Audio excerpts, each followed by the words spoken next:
A refugee from Nazi Germany, the scientist rather liked life in America. But in June 1945, he drove his Buick to meet a contact from Soviet intelligence. The information he handed over helped the Soviets build their version of the atomic bomb. It's not only us at the KGB, but also American intelligence sources who say that obtaining the secrets of the atomic bomb from the United States is the greatest intelligence coup of all time.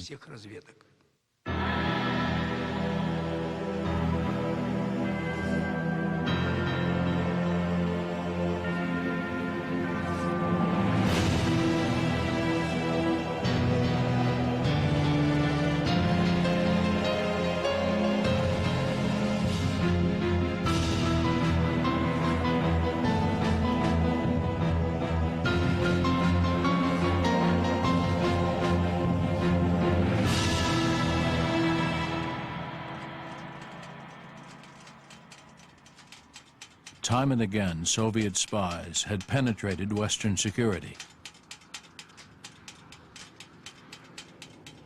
But that summer, their most important operation was not running smoothly. There were several attempts to have a meeting, and she had to come to the place several times. The young woman on the bus was working for Soviet intelligence. She was just a courier whose job was to take the information from the agent who was not identified to her. An American communist, Lona Cohen had entered the wilderness of mirrors that is the world of espionage.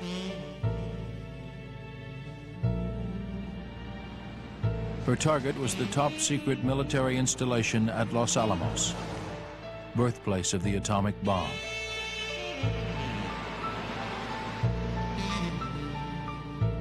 Security at Los Alamos was very tight. Passes were restricted. Los Alamos as a name didn't exist. It was Box 1663. On people's birth certificates, it said, baby born Box 1663. No word of Los Alamos could be used outside. Letters were censored. They would arrive with big holes cut out of them. It was very, very tight security here. Nicknamed Fat Man, the first atomic bomb was the greatest military secret ever. Its code name was the Manhattan Project. But right from the start, Manhattan had been completely infiltrated by Soviet intelligence. There were 29 sources in Los Alamos, in the American nuclear center. 29? 29 sources smuggling, channeling information to the Soviet Union. 7, 6, 5, 4, 3, 2, 1.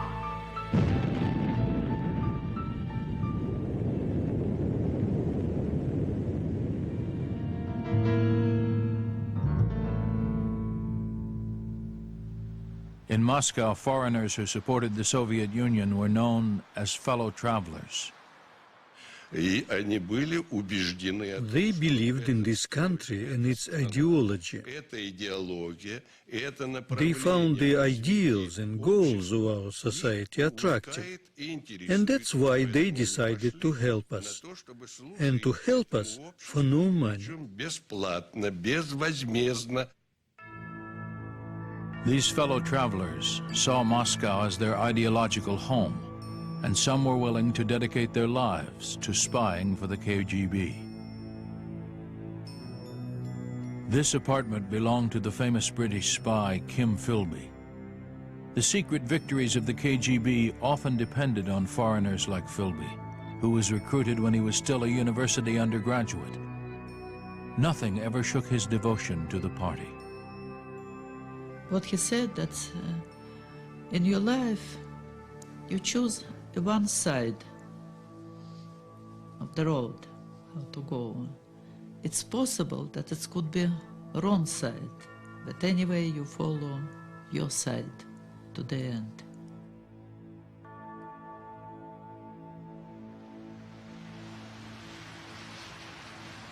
One of Philby's friends was the Dutch-born George Blake, whose communist beliefs led him to betray Britain, his adopted country.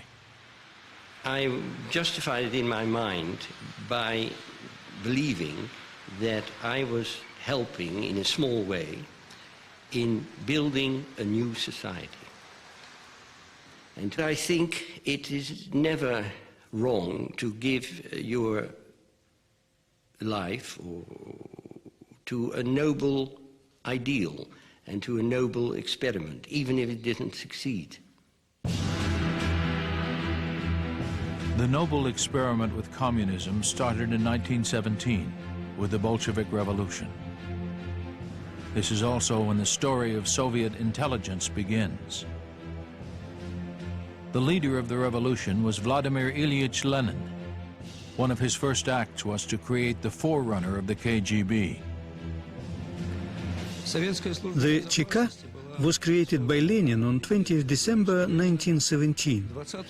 Its full name was All Russia Extraordinary Commission for the Struggle Against Counter-Revolution and Sabotage.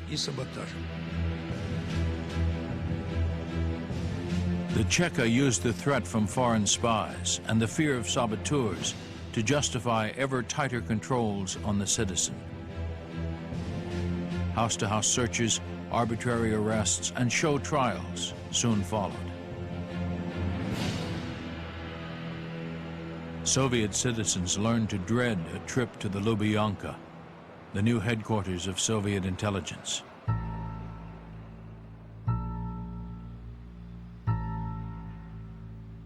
Its terrifying director, Felix Dzerzhinsky, pioneered new interrogation techniques. Once in his cells, almost everyone confessed, innocent and guilty alike. To many, the Lubyanka was the last stop before the firing squad, or the long march to the prison camps, where millions served as slave labor for the Soviet system. 500,000 people in the KGB were primarily spying on Russians. If you put together the border guards and the regular second chief director and the fifth director and the surveillance director and the wiretap director, the numbers reach 500,000 people. Only 10,000 on their foreign espionage network. It was not easy for Soviet intelligence to operate abroad because foreign espionage organizations assumed that all Soviet citizens were potential spies. So the Soviets had to look for sympathetic foreigners. Shortly before he died in a Moscow hospital, the KGB interviewed one of them for historical purposes. An American who spied for the KGB, much of Morris Cohen's career is still secret. You asked about these meetings. I told you that we had to go to Japan. And the KGB interviewer wanted his secrets to stay secret. I'm not sure now whether to speak about Japan at all because it didn't involve. Leave it alone. All right. Not Leave to. it alone. Yes. Morris Cohen was born in New York. He used to say the unemployment and poverty he saw in the Great Depression of the 1930s was his political education. This is the era of the Depression. Everything about the West was put in question. Everything. From our values to our economy, people were looking for answers to problems that they couldn't solve. Morris was a communist. He was a member of the Communist Party before he left for Spain. In Spain, the fascist General Franco had led a military uprising against the Socialist Republic in Madrid. Franco was backed by Mussolini and Hitler.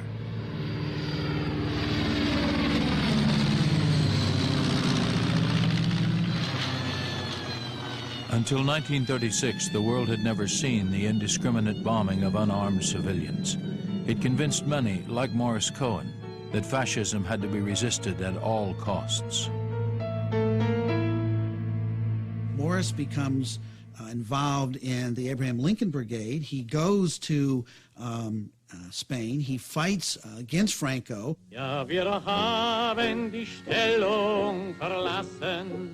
A German socialist song celebrates the international brigades, the foreign comrades who volunteered to fight in the Spanish Civil War. Unlike most democracies, Russia sided with the Republic against Franco and his fascist allies.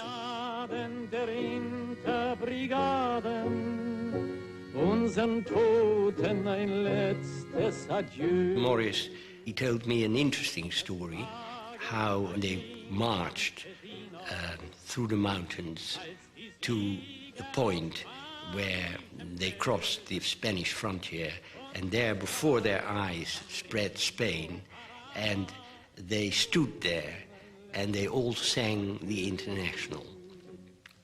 And that was, of course, a very moving moment in their lives.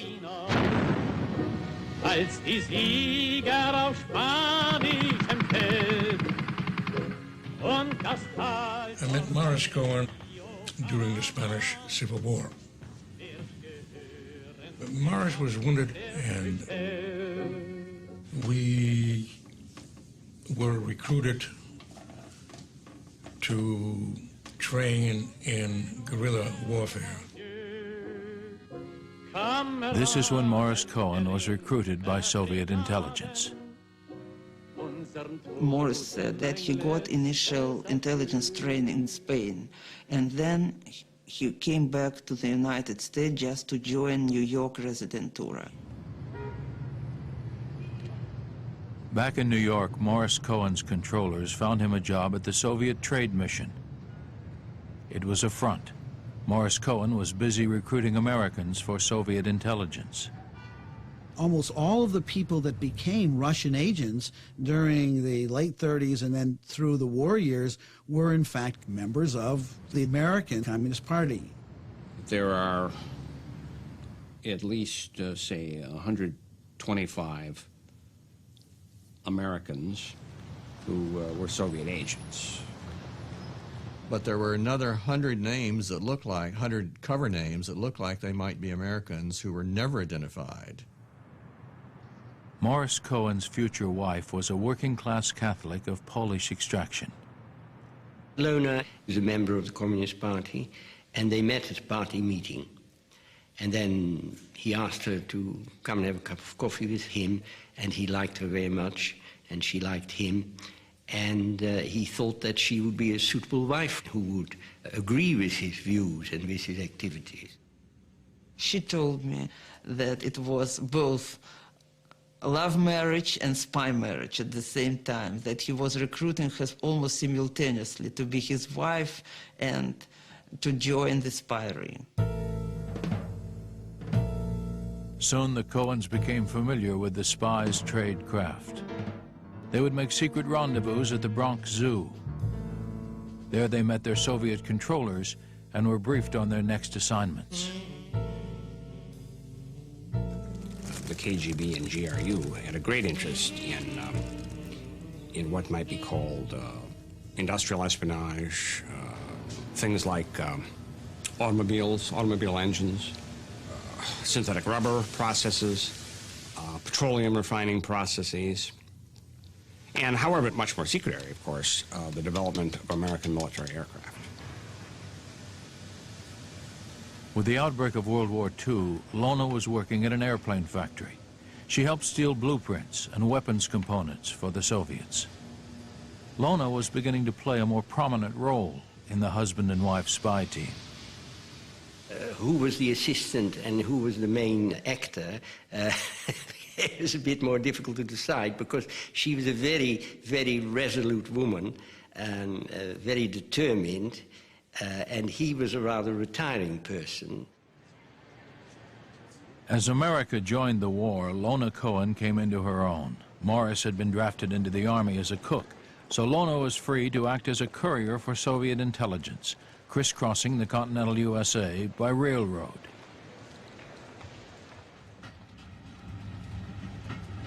By now, the Soviets had caught wind of plans to build an atomic bomb at Los Alamos. Moscow codenamed its effort to penetrate Los Alamos Operation Enormous. This was a huge national priority. The special group was set up in the Soviet Intelligence Directorate, headed by my father, to analyze all the materials that were relating to the possibility of the use of super weapons, both by the Germans and by our allies.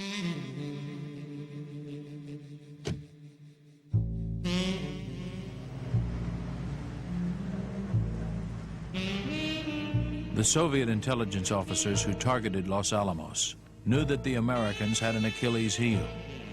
It was the youthful idealism of the brilliant young scientists, many of them foreigners, who were assembled there. Remember, numbers of these had seen fascism up close and were afraid of it.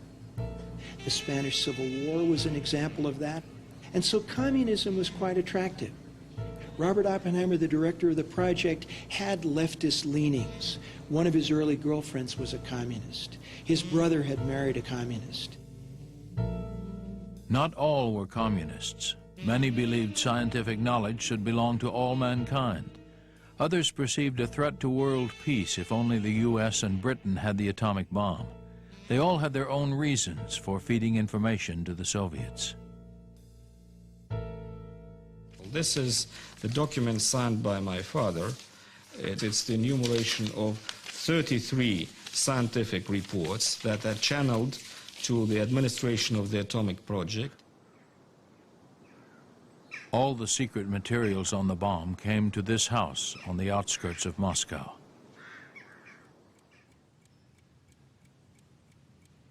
Here, Russia's top atom scientist was racing to design a bomb for the Soviet Union. Thanks to Russian spies and foreign traitors, a steady stream of stolen research was finding its way to the desk of academician Igor Kurchatov. With classified information from the Manhattan Project, Kurchatov and his scientists were to save the Soviets billions of rubles and years of time. All this is coming both from Los Alamos and from Britain, where the Soviet Union had its trusted agents who were operating throughout several years. The most valuable source of information was also one of the most brilliant physicists working on the Manhattan Project. His name was Klaus Fuchs.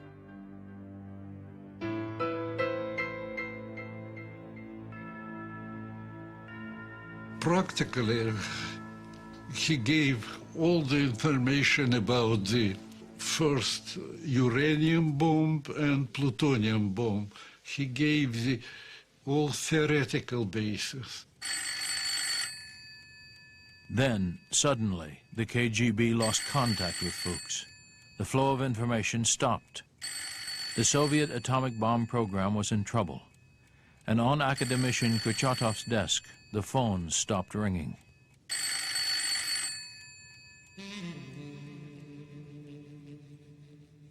With no time to waste, 2 Russian spies met an American agent in a New York diner. I didn't know anything about Lorna Cohen, and only they showed me her picture. They needed Lorna Cohen for a vital mission. Lorna was sitting in the middle, and she was very nervous. He gave the signal that she had not been followed. I gave sign that everything was clear. I just took off my hat. So Lorna Cohen made the trip to New Mexico.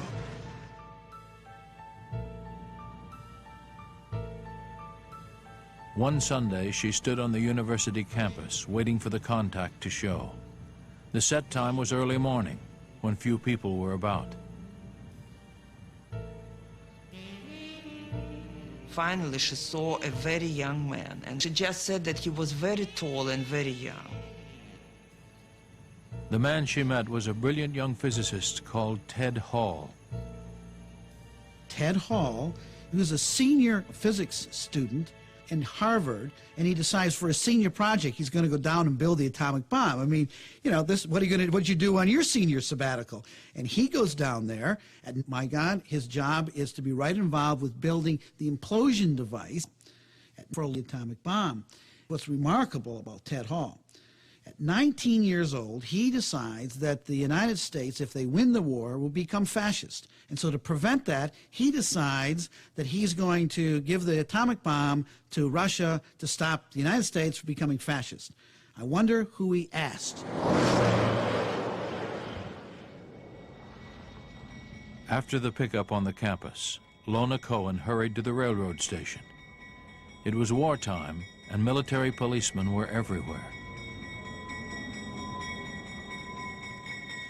Security was very tight. A security officer came to her to examine her luggage. She had a small suitcase, a handbag, and a box of Kleenex. Lorna had hidden the stolen secrets under paper tissues in the bottom of the Kleenex box. She just handed this box to the policeman, and then she started looking into her bag for the ticket. The suitcase was finally opened. A handbag was searched, and she boarded the train. And only then did she remember that she left the Kleenex box. In comes a security guard and hands her the Kleenex box. And said, "Ma'am, you have left your box behind." Soviet intelligence has never revealed exactly what Lorna Cohen hid in the Kleenex box.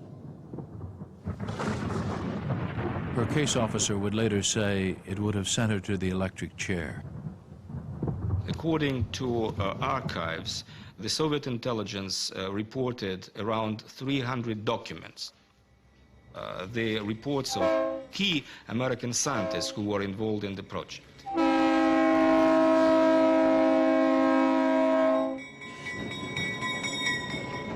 Thanks in part to Lorna Cohen, the picture was now complete. The Soviets knew everything they needed to detonate a bomb of their own. 10, 9, 8, 7, 6, 5, 4, 3, 2, 1.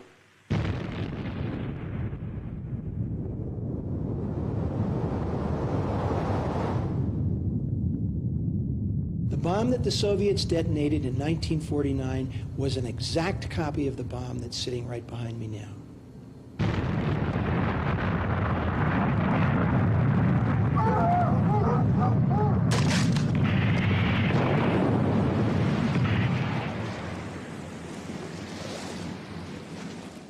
When Soviet atom bomb on 29th of August 1949 was exploded, Stalin said, you know, if we were late about a year and a half, about 2 years, we would feel American atom bomb on our shoulders. So that espionage effort shortened that period of time that allowed them to become the world power that Stalin wanted them to be. The Cold War had entered a completely new phase.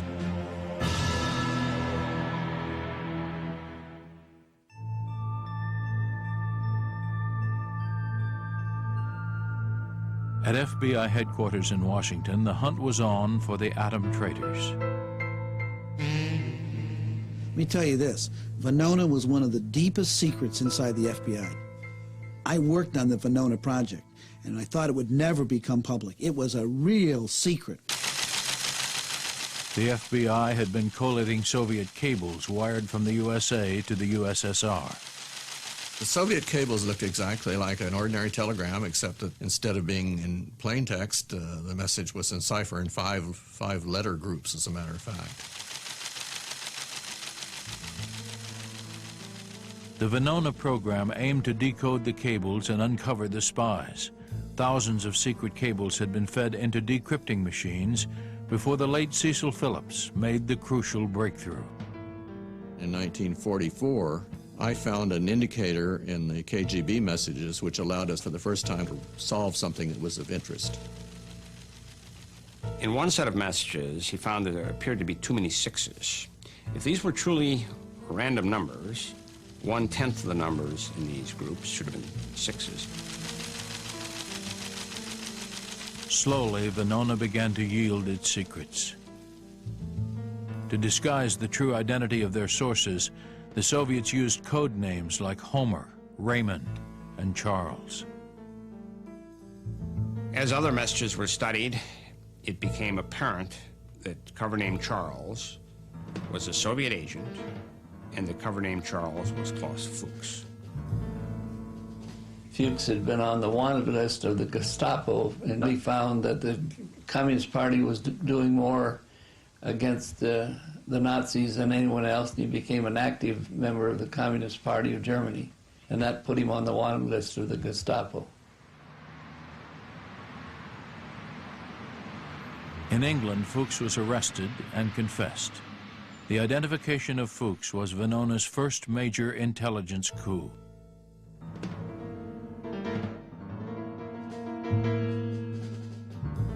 Yet throughout the Venona investigation, the KGB had a double agent working inside the British embassy. He was an up-and-coming star in MI6 and might someday be the head of MI6, and his name was Kim Philby.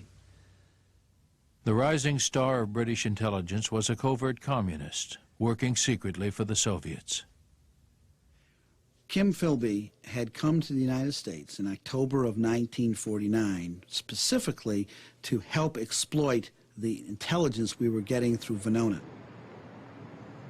Philby was provided an office in the FBI headquarters to look at the Venona material. Philby's access to Venona meant that he would have been able to monitor the exact progress of breaking out names and identifying people as spies. That was the best of all worlds and the worst of all worlds. If they have this intelligence, if they now know what we know about their operations, they have to decide which of their agents do they exfiltrate, which one do they break contact with. By now, a chain of confessions and arrests had led the FBI to an unassuming New York couple named Julius and Ethel Rosenberg. The Rosenberg trial was the spy trial of the century. To this day, many believe it was a miscarriage of justice. We now know Rosenberg was a spy who provided invaluable intelligence about radar and sonar. But according to his own case officer, Rosenberg was no atom spy. When they tried Rosenberg, they accused him of what he was not guilty of, stealing atom bomb. But he never did it. He didn't understand anything about atom bomb. So in an atmosphere of national hysteria, Julius and Ethel Rosenberg stood trial and were sentenced to death. They were promised their lives if they agreed to talk, but such was their belief in communism that both went to the electric chair without breaking their silence. America wanted to kill somebody for the fact that Soviet Union so quickly built atom bomb. Did Soviet intelligence fail to warn the Rosenbergs in time? Or was it trying to keep its knowledge of Venona a secret? It appears as if they were very late in alerting the Rosenbergs to the fact that we had information about their operations. What they did do is that they made sure they got the Cohens out of New York. In June 1950, just days after the arrest of the Rosenbergs, a Russian spy came to see the Cohens in their apartment.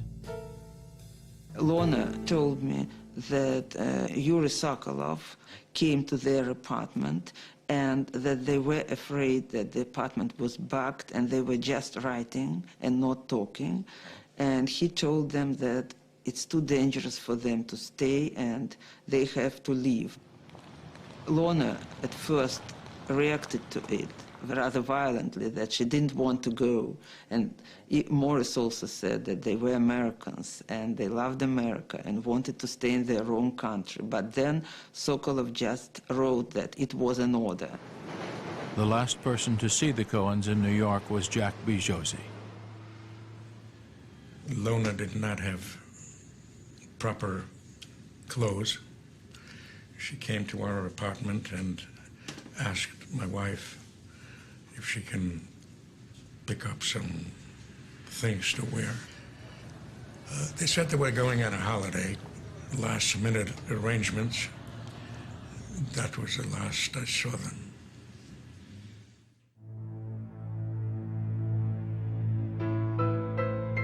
The Cohens disappeared behind the Iron Curtain. In the next 6 years, they carried out more missions beyond the borders of the Soviet Union. But what they did for the KGB is still a mystery.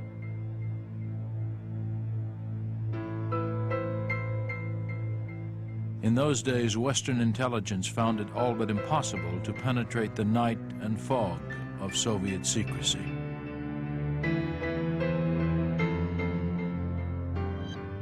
It was hard for Western spies to operate in Russia. Wherever they went, they were followed. Agents were observed closely. Their local contacts were known. At that time, George Blake was still working for British intelligence. I must say that at that time, it was extremely difficult, both for the British Secret Service and for the American Secret Service, to get access to Soviet information in Russia. In 1953, George Blake was one of a party of British officials who flew home after being interned in North Korea. Blake, seen kissing his mother, was a British spy working under diplomatic cover. What nobody suspected was that Blake had secretly changed sides. The relentless bombing of small Korean villages by enormous American flying fortresses, it made me feel ashamed of belonging to the West. And I felt I was committed on the wrong side. And that's what made me decide to change sides. Blake returned to work for the Secret Intelligence Service in London. Here he had access to one of the biggest intelligence-gathering operations of the Cold War. I had attended a very high-level meeting in the house where our section was situated, Carlton Gardens, attended by high officials of the CIA and SIS, with the idea of digging a tunnel to Soviet telephone cables in East Germany, so we can tap either East German official lines or Soviet lines. And I was taking the minutes of the meeting, as a result of which I knew about the whole plan, and it wasn't very difficult to make additional carbon copies. Blake met his KGB handler on a double-decker bus. I was so impressed by the importance of these documents. I have got from George were in originals. There were two major documents, exact plans of not only of the building of the tunnel, but also of the machinery which will be then involved in that. If we haven't discovered the tunnel, it would function for years and assemble enormous number of information. But the KGB had to be careful that in shutting down the tunnel, it didn't compromise its agent. When a heavy rainfall exposed some cables, it gave the KGB the chance it was waiting for. And actually, some of the telephone lines suffered because of these heavy rains. And so it was quite natural for our teams to sneak around and to look for the safety of the lines. So the KGB scored a propaganda victory by exposing the tunnel to the world's press. And far more importantly, it did this without compromising Blake, who for 5 more years was able to feed top-grade intelligence to the KGB. So I felt very relieved, obviously. And from then on, I just continued to work, and I was not under suspicion.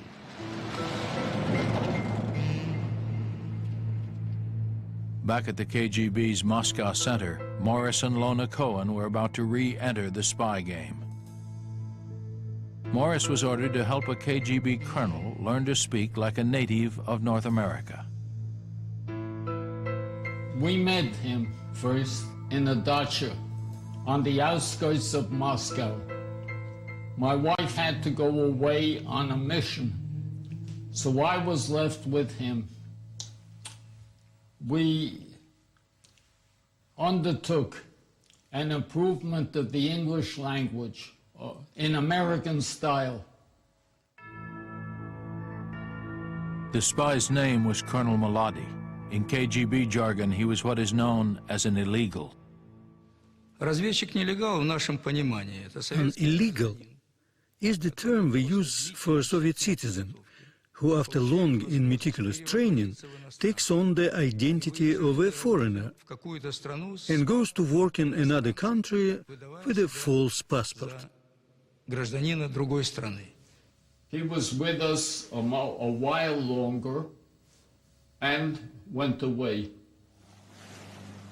Muladi had gone to Canada. We did not know whether we would work together, where and when. Muladi took up residence in Toronto just long enough to create a new identity and to obtain a Canadian passport in the name of Gordon Lonsdale. But Muladi's real destination lay on the other side of the Atlantic Ocean.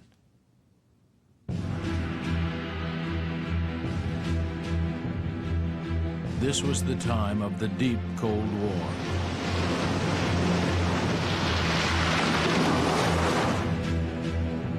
Submarine warfare had become a prime target of the KGB. In 1952, it had recruited a source who was now working at a Royal Navy base in England. The KGB had bribed Harry Houghton, a retired chief petty officer, now a clerk with easy access to top-secret information. Houghton would take secret documents to his home and photograph them in his garden shed. At weekends, Houghton and his girlfriend would carry the pictures to London. There, outside the Old Vic Theatre, they would meet their KGB handler, none other than Colonel Muladi. Colonel Muladi, alias Gordon Lonsdale, his cover was a businessman. He was making and selling jukeboxes. This was a novelty in the 1950s, and it was big business.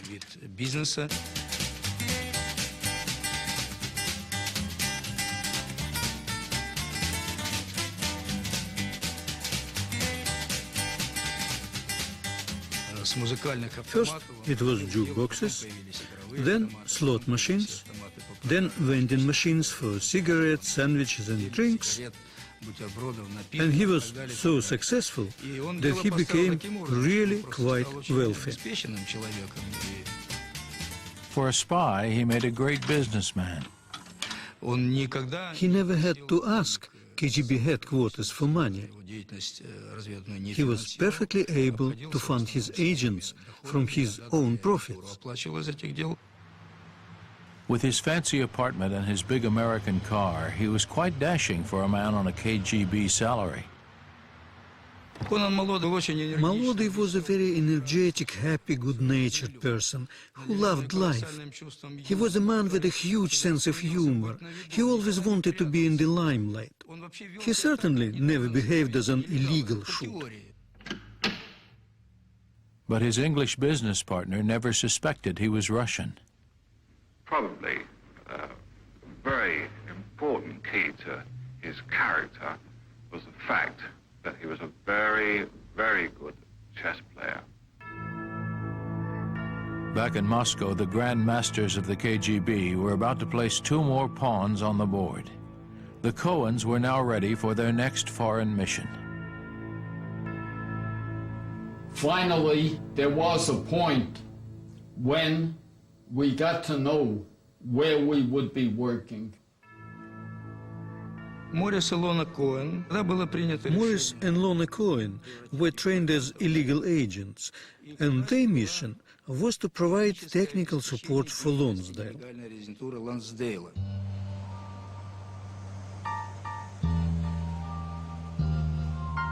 Morris and Lorna slipped into London with false passports and moved into a house in the suburbs. This house is in a town called Ruislip. That's about 30 miles north of London. 45 Cranley Drive made an excellent lookout post. At the end of a dead-end street, backing onto a recreation ground, accessible by footpath. It meant that Colonel Muladi could ensure he wasn't being followed when he visited the Cohens. He was able to get material from Houghton, which he brought to our house. There were times we had to work through the night, 3 o'clock, 4 o'clock, in order to make photographs from material which Houghton and his girlfriend handed over to him. The innocent-looking house in the leafy suburb was a nest of spies.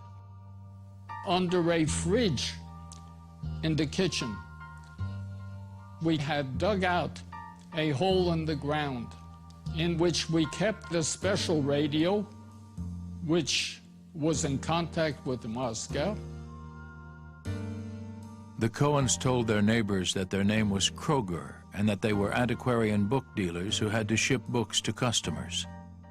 Concealed inside the books were microdots, photographs reduced to the size of a period. They knew, look at page 23 or 66, and there would be certain words which gave the clue to what we wanted. The neighbors suspected nothing. But an event in Warsaw was about to bring the Cohens' Ruislip idyll to an abrupt end. In 1961, a Polish intelligence officer defected to the Americans, and he exposed Houghton, who had been recruited in Warsaw. Houghton and his girlfriend made their last trip to London.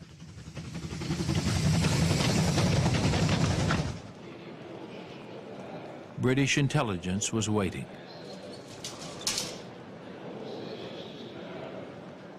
This old Department of Defense film reenacts their arrival. This time they were being followed. Houghton and G made their way to the Old Vic Theatre. There, Lonsdale caught up with them as if they were old friends. A shopping basket changed hands, and that was when the security agents moved in to make the arrests. At the same time, the net was closing round the Cohens.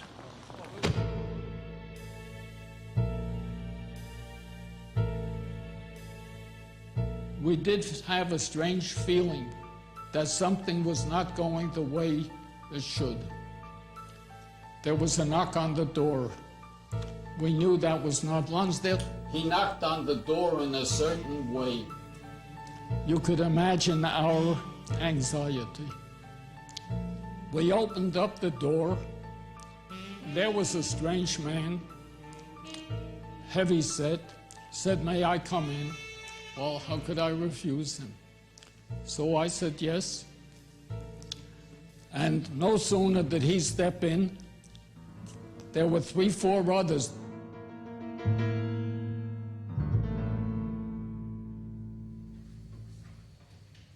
The Royal Canadian Mounted Police soon exposed Colonel Muladi's false identity, but the Cohens were still a mystery.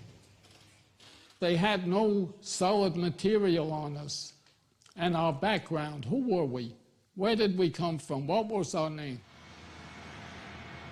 The FBI had been trying to trace the Cohens for years. They had changed their identity, but there was one thing they couldn't change, and they knew it. They let us know in no uncertain terms that if we did not allow them to take my fingerprints, they would force me. And their fingerprints matched the FBI's fingerprints for the Cohens, and they realized that they had this remarkable spy couple that had operated in both countries.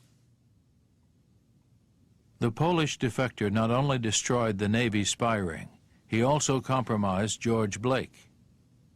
George Blake was confronted and confessed to being a spy on April 9th of 1961.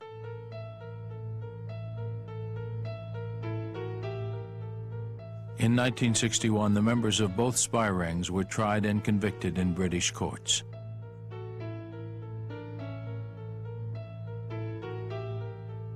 Morris, Corin, and Lorna were sentenced to 20 years. Lonsdale was sentenced to 25 years imprisonment. And I stood trial, and I thought I would get 14 years, which was the highest sentence for passing official secrets in peacetime. But when the judge said 42 years, it didn't really mean anything to me. It had no effect on me, because it sounded so fantastic and so unreal. For a brief time, 3 of the spies were in the same grim prison. While I was in Wormwood Scrubs, I met Blake there. We were very glad to see each other, and it was evident when I did see him in the hallway, he was very popular as a human being. There were men who, well, rallied around him. In prison, George Blake befriended Colonel Maladi. He was a very easy person to get on with. He was very cheerful. He was always full of anecdotes and laughing. The other prisoners, they thought, well, what have these people to laugh about? One has just got 25 years and the other 42 years. One of the things he said to me, you know, George, on the 50th anniversary of the October Revolution, which would be in 67, it was then 61, you and I will be on the Red Square in Moscow celebrating. And, well, I said, well, I hope so, but I doubt it very much. But 3 years later, London and Moscow agreed to a spy swap, and the spy who called himself Lonsdale went home. The day came when the door of the cell I was in was opened up, and I heard a deafening noise. Lonsdale Exchange, Lonsdale Exchange, Lonsdale Exchange. Lonsdale swapped, Lonsdale swapped. The air was full of it. I tell you, when I heard that, I was in the clouds. Even more sensationally, George Blake would attempt a daring escape.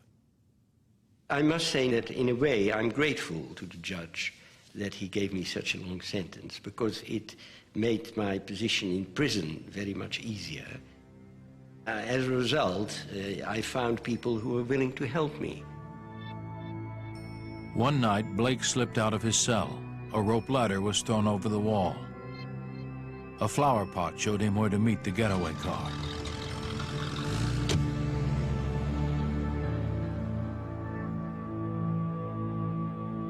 Blake hid in a house only a few hundred yards from the prison. Months later, he was smuggled out of the country. The funny thing is that Lonsdale turned out to be right. And we were both in Moscow in 1967 on the anniversary of the October Revolution. And we did celebrate.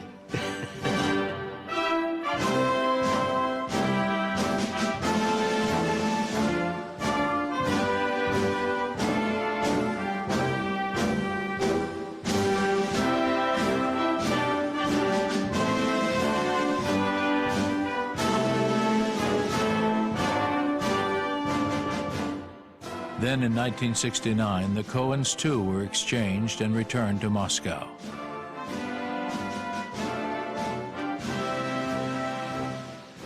The KGB found them an apartment, but like many of the KGB's former agents, the Cohens were not altogether happy in Moscow. We were, in a certain sense, surprised about what Stalin had done, the, one might say, mistakes which fell upon the country during the period of Stalin. The Cohens began to re-examine their lives as spies. They spent hours to talk about what's being a traitor. I remember her just staring at me and saying, well, am I a traitor, Svetlana? And at one point she said, but I didn't kill anybody, and I didn't destroy any American life. No American soldier died because of what I have done.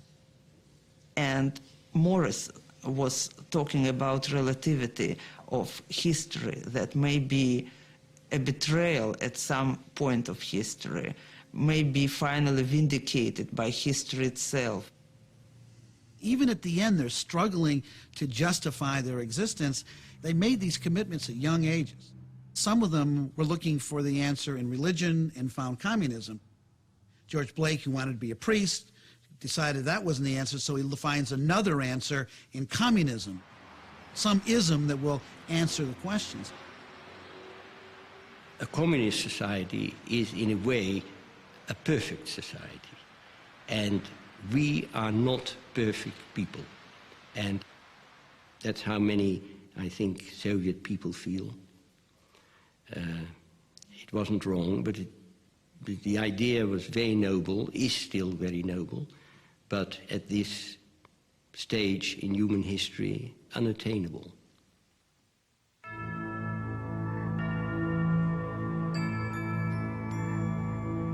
That's how Philby felt. That's how we all felt.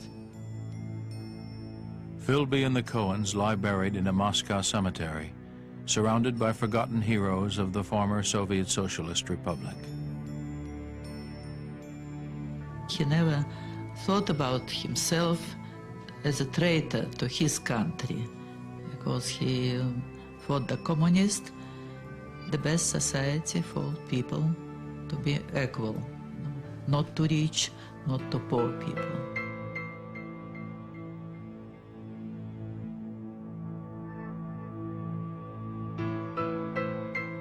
Both Morris and Lorna regained their American selves to some extent. I remember Lorna saying that she would like to die in the United States. And I think that she dare not tell it to anybody.